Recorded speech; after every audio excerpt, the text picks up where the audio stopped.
Brian, it's always great to see you. Thanks for taking the time. We're going to talk about the AT&T latest breach, which basically has all of the call logs for nearly all of their customers for a 6-month period in 2022. That means you, that means me, that Mhm. means about 109 million other people. We're going to break it down, but we're going to do it in a way that's sort of my genre today as I'm talking to you. I'm in the library, and as I said to you before we went live, there's Colonel Mustard with the candlestick waiting in the wings, and you said that's exactly how I want to explain the breach. Tell me. Because it's perfect. So if you think about what the bad guys are doing, they're putting together a picture of us, right? And how do they use that information to then figure out new ways to trick us all? And what I was thinking about on this is, right, they paid $370,000, I think is what they said, for them to delete the data. Personally, I don't trust bad guys. They probably have it, still do, right? Right. Now, there was no PII attached to it. They just know who you called, how long you spoke to them, how often you picked them up, how often you texted them. The network. So they know your network. They know who your network is. And then it's really simple to figure out whose phone number is what. And I don't know if y'all have heard about all the crimes that are going on, where now they're using AI to use your voice to call somebody in your family and say, "Oh my God, I've been arrested and I need $5,000." So now they've got your network. They know who you are, right? So that's kind of worrisome. And the other thing is, why did it take so long for this to come out? Why did they wait well after the 78 million of us who got our full PII Yeah. breached to let us know about this one? So it is a lot of data that allows them to piece together who we are. So it's Clue. It's the game of Clue. It is definitely the game of Clue. I'm going to keep asking you questions until I realize it's Colonel Mustard Mustard in the in the library library with a with a candlestick, candlestick. and then I can solve the puzzle. And Right. that's in a way what they're going to do. And that's why, like, health insurance breaches are really, Yeah. it's something important.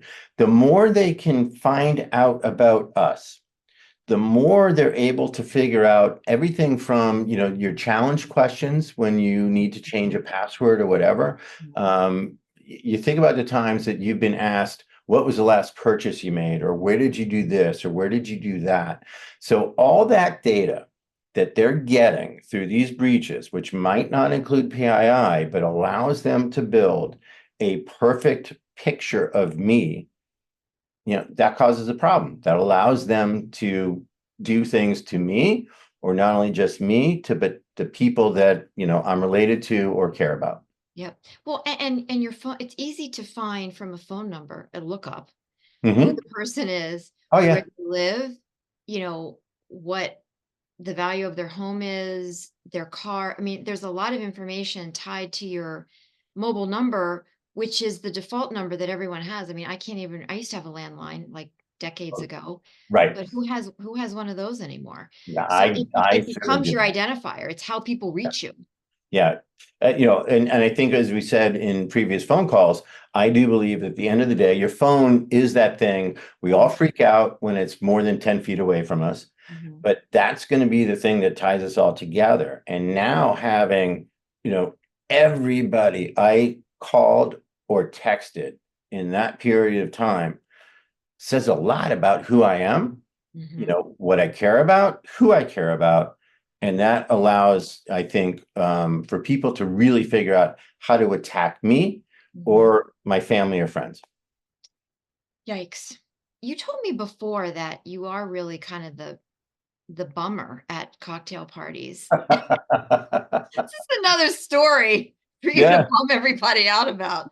I mean, but it is sobering. I mean, we laugh about it, but it's really serious, and it Mhm. it begs the question: how do you protect yourself as a consumer? But more importantly, how do relying parties protect themselves against being duped by someone who is really impersonating with almost, it's not quite perfect information, but it's getting pretty close to perfect information about who I am versus who you are versus the fraudster.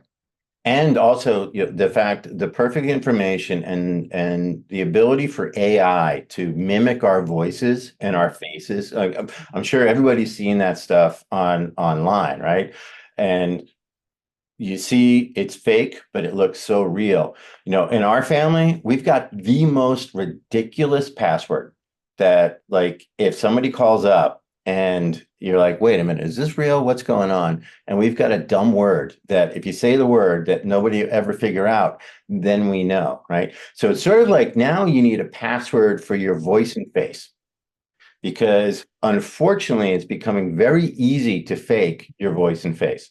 So what I recommend to everybody, again, the same simple stuff, change all your passwords all the time, but have a family password.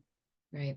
How does this affect authentication methods that use the phone number to send a one-time passcode? I mean, it seems like I don't know. I'm not deep enough into the technology to know, but does this affect that in any way? Well, you can easily know how long somebody's had a phone number. So I can check your phone number and say it's my phone number, I've had since the dawn of time, right? Since they've had cell phone numbers. So it's very logical. But if my phone number was attached to me yesterday, I would say that's probably suspect. Mhm. And then I think the one-time passwords or the click on the button and say, yeah, this is me doing the transaction makes sense.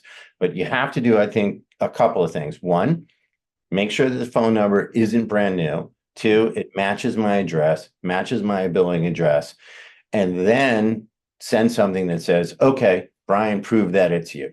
Mhm. What this starts the discussion about also is the perimeter, the expansion of the perimeter around which data can be compromised, because this wasn't even inside of the AT&T organization. This was a provider, third-party provider that was storing their data. So, you think that you have done what you need to do to remove information that could be compromised from your own premises, cloud premises, physical premises, to a third party provider with the understanding that it's secure.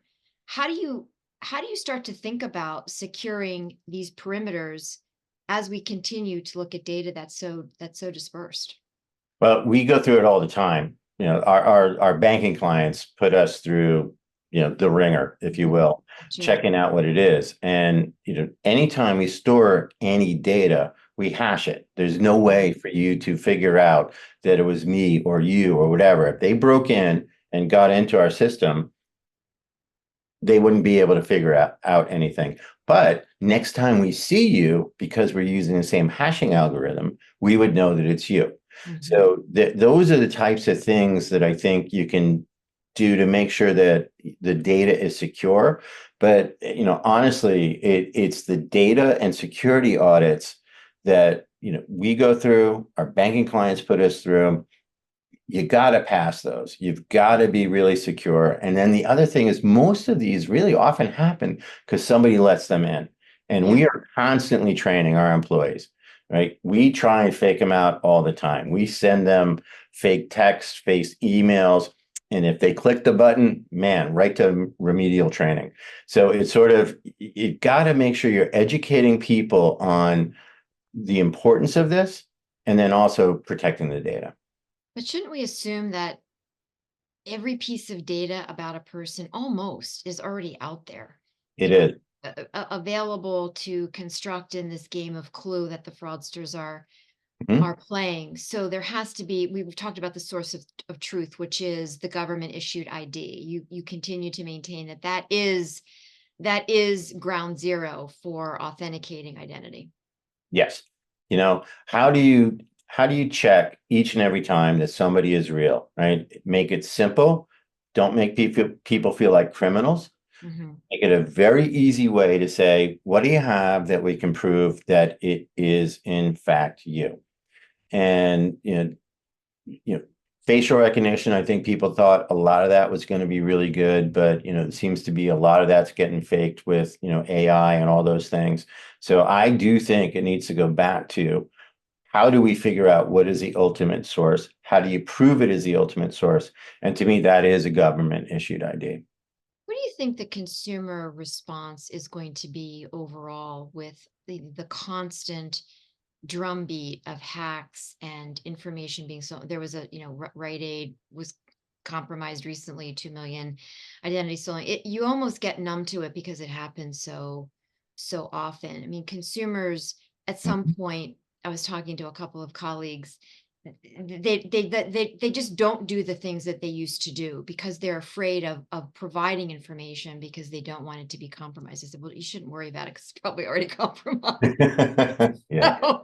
So anyway, but consumers are starting to think twice about a lot of things that used to be routine, whether it's logging into a bank account or opening a bank account online. I mean, things that you wouldn't think twice about now people do.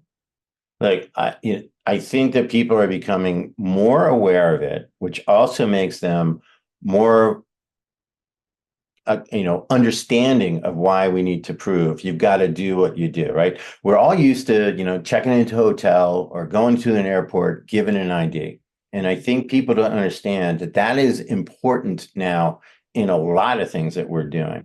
Mhm. And I also believe that, the companies are understanding, like 20 to 30% of the people polled will say, I'm moving my business away from you if you have compromised my data. Mhm. So a combination of businesses realizing we got a lot of revenue to lose, and consumers like you and I realizing it isn't that hard and there's a reason to do it. I think it's going to help people, come to the point of saying, I'm going to prove who I am.